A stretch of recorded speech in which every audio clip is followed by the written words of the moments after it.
Deus me livre disto. Não teria coragem de tirar-lhe a vida por nada deste mundo. Assim espero, senhor barão. Até logo. O senhor não quer ficar hospedado em minha casa? Não. Depois de tudo o que houve, não tenho condições de aceitar o seu convite. Obrigado. Caso mude de ideia, minha casa está às suas ordens. E ele foi embora.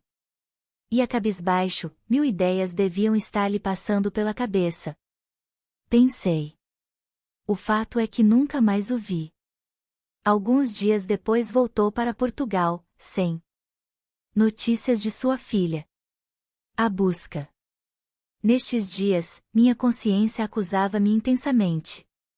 Os empregados já haviam suspenso as buscas. Não encontravam o menor vestígio.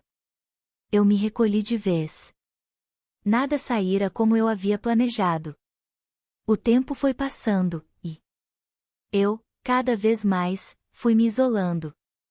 Os amigos se afastaram de mim, eu não era mais a boa companhia de outrora. Resolvi me mudar para o Planalto. Lá não seria melhor que aqui, mas ao menos poderia ficar isolado que ninguém iria reparar. Assim que cheguei ao Planalto, um explorador do interior me procurou. Senhor barão, eu soube que uma tribo no interior tem diversas mulheres brancas prisioneiras. Caso queira, podemos ir até lá para ver se encontramos sua esposa. Por que eles aprisionam mulheres brancas? Vingança, senhor barão. Há muito tempo atrás sua aldeia foi saqueada por mercadores de escravos. Aprisionaram muitas índias. Hoje eles se vingam levando nossas mulheres como escravas. Entendo, mas como iriam chegar até Santos e raptar minha esposa? Talvez tenham ido atrás de seus irmãos prisioneiros.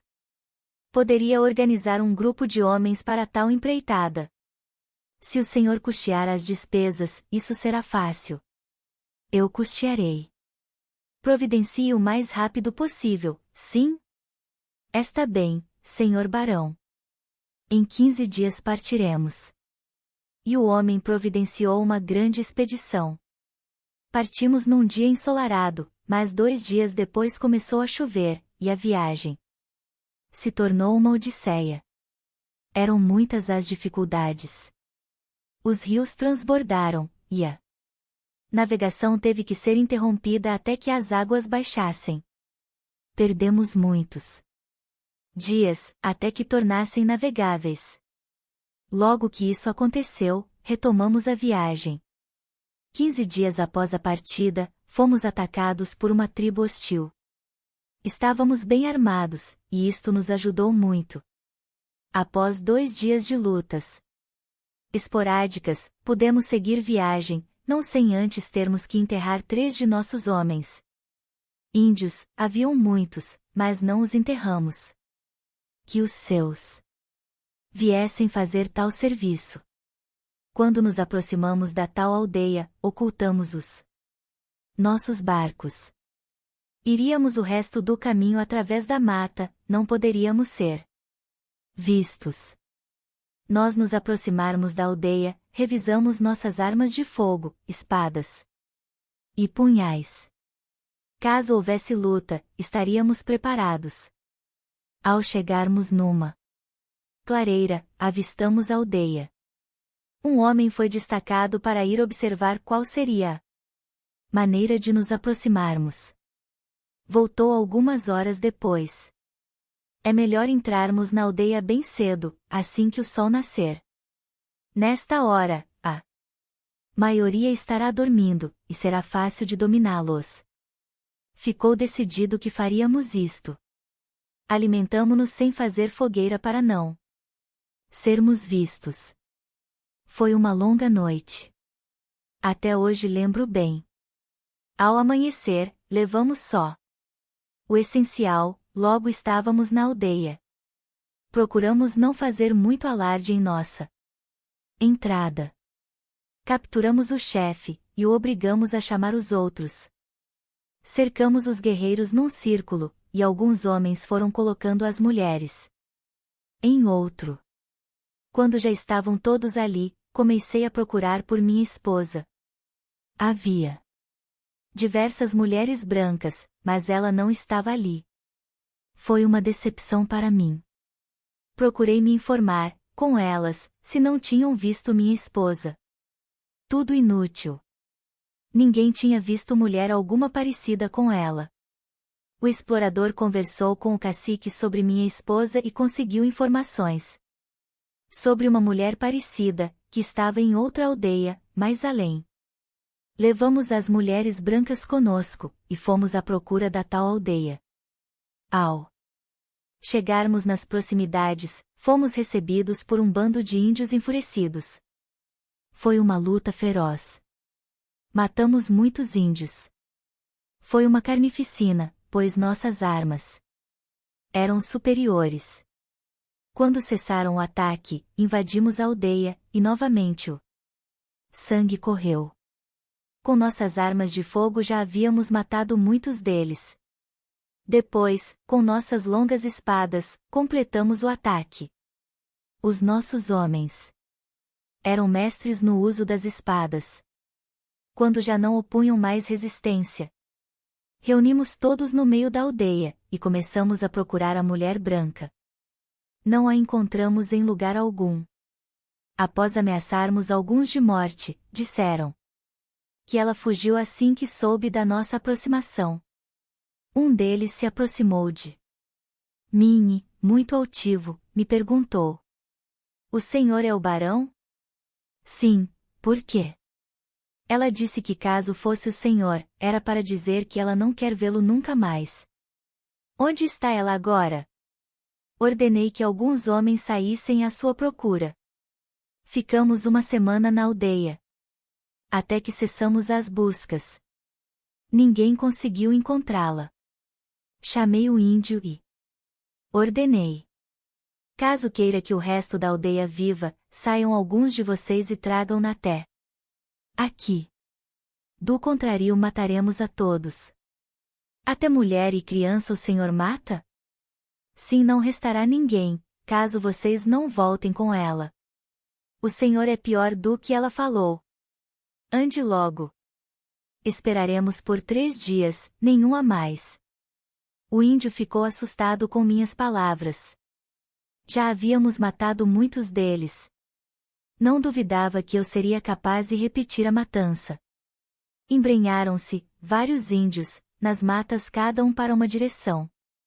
Naquela noite, alguns dos homens estavam de folga, ou seja, aqueles que não haviam sido escalados para vigiar os índios cometeram alguns atos indecentes. Violaram diversas mulheres índias. Até algumas mulheres brancas que havíamos libertado na outra aldeia foram incomodadas. Eu não participei da algazarra, mas também nada fiz para impedi-los. Quando fui falar com o explorador que comandava a expedição, ele me respondeu: "Ora, senhor barão, estes homens já estão longe de suas casas há dias. Só têm lutado, matado e sofrido nesta expedição. Deixemos que se divirtam um pouco. Assim não se cansarão com a longa duração desta louca aventura." "Como louca aventura?" "Sim, uma louca aventura. Imagine que, por causa de uma mulher que o traiu com um negro, já tenhamos matado quase 2 de índios nestes últimos dias. Muitos mais ainda morrerão, caso não a tragam de volta. Tudo isto parece um absurdo. Pois eu lhe digo que não é absurdo algum. Eu saí com uma finalidade e vou realizar lá, custe o que custar. Então não se incomode com os meus homens, se quer tê-los junto por muito mais tempo. Caso contrário, acabarão desistindo desta expedição." Vi que não adiantava argumentar com aquele homem, calei-me e fui-me deitar. Afastado dos homens. Tudo aquilo me enjoava, mas nada podia fazer. Tarde da noite, a algazarra cessou. Eu consegui dormir um pouco depois disso. O dia seguinte chegou logo, meu corpo doía muito. Foi um longo e enervante dia. Todos estávamos tensos. Alguns indígenas tentaram fugir em desabalada carreira e as armas de fogo voltaram a vomitar a morte pelos seus bocais. Se alguns conseguiram fugir, foram poucos, pois a maioria foi morta pelas costas. A barbárie tomava conta dos homens da expedição. Já não haviam mais regras de decência nem lei de conduta. Algum espírito maligno se impunha no meio de todos. À noite, nova algazarra. Todas as mulheres brancas participaram desta vez. A moral havia sido banida de vez naquelas pessoas. Mais um erro iria se juntar aos muitos que eu havia cometido, desde que um dia confidenciara a um amigo que pretendia me casar. Fiz mentalmente uma lista e vi que era longa. Eu, que sempre havia tido uma conduta moral e ilibada reputação, já há alguns anos não honrava ao meu título de nobreza. Fiquei meditando sobre isto até altas horas da noite. A que absurdo eu havia chegado nos últimos anos. Que Deus se apiedasse de minha alma. Orei para que ele assim o fizesse e assim foi. Chegando o segundo dia do prazo final, alguns índios se rebelaram com nossa conduta e foram mortos na frente de todos. O horror imperava naquela clareira. 2 das mulheres brancas fugiram. Alguns homens foram atrás delas. Voltaram mais tarde dizendo que não haviam sido encontradas, mas eu vi sangue no punhal de um dos homens. Presumiu o que havia acontecido, foram mortas. Para eles, uma mulher branca que tinha sido prisioneira dos índios não valia nada. A tudo eu assisti, sem tomar providência alguma. Eu também havia me bestializado. No entardecer do terceiro dia eu estava ansioso. Não aparecerá nenhum dos índios que saíram em busca de minha jovem esposa. Falou sarcástico o comandante. Creio que terá que cumprir o prometido, senhor barão. Duvido que aqueles selvagens voltem com sua esposa. Dê ordens aos homens para partirmos ao amanhecer. Quero que fiquem alertas para o caso de alguém se aproximar durante a noite. Não quero que disparem naqueles que foram em busca dela. Sim, senhor barão. Vejo que o senhor não vai cumprir sua palavra de matar todos na aldeia, caso não a tragam de volta. Só falei aquilo para impressioná-los. Não acha que eu iria matar crianças, mulheres e velhos apenas por vingança, não? Eu achei que um barão sustentaria sua palavra, mas me enganei a esse respeito. Isto é um ato de loucura. Nada justificaria um massacre destes. Estas pessoas são inocentes. Eram inocentes quando aprisionaram sua esposa? Acaso sabiam que era uma branca? Isto não é nada excepcional para os índios, comandante. É por isso que eles continuam fazendo estas coisas ainda hoje, não temem represálias por parte dos brancos. Maior represália que esta que estão sofrendo nestes últimos dias? Impossível imaginar coisa pior. É possível coisa pior, sim senhor. Basta eliminarmos toda a aldeia que temerão aos brancos. Talvez fosse melhor termos conquistado a amizade deles ao invés do seu ódio. Eles nos odeiam há séculos, não iriam acreditar em nossas intenções. Eu já vi muitos homens brancos serem esfolados vivos porque imaginavam que poderiam conquistá-los com boas palavras. Só compreendem a linguagem do arcabuz e das espadas. É um modo cruel esse que utilizamos para conquistá-los, não, comandante?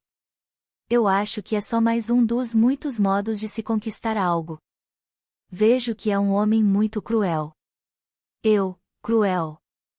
Não. Sou um explorador lúcido, conhecedor desses silvícolas. O Senhor também é igual a mim, apenas não percebe isso ou tenta parecer diferente por ser um nobre. Nada mais tinha a falar com aquele homem.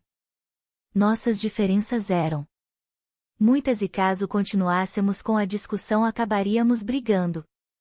Eu sentia nojo dele, depois que o vi violar uma garotinha indígena. Era uma criança ainda, não. Tinha mais que 10 anos de idade. Novamente pedi a piedade de Deus pelos meus erros. Eu era o culpado por todo aquele horror. Se não tivesse vindo à procura de minha esposa, nada disso estaria acontecendo. Não consegui dormir a noite inteira. Já era madrugada quando o cansaço me venceu. Acordei de sobressalto com o barulho de uma saraivada de tiros. Dei um pulo com o barulho. Corri até o centro da aldeia e o que vi revirou o meu estômago. Minha cabeça dava voltas, qual um redemoinho. Pensei que ia perder a consciência.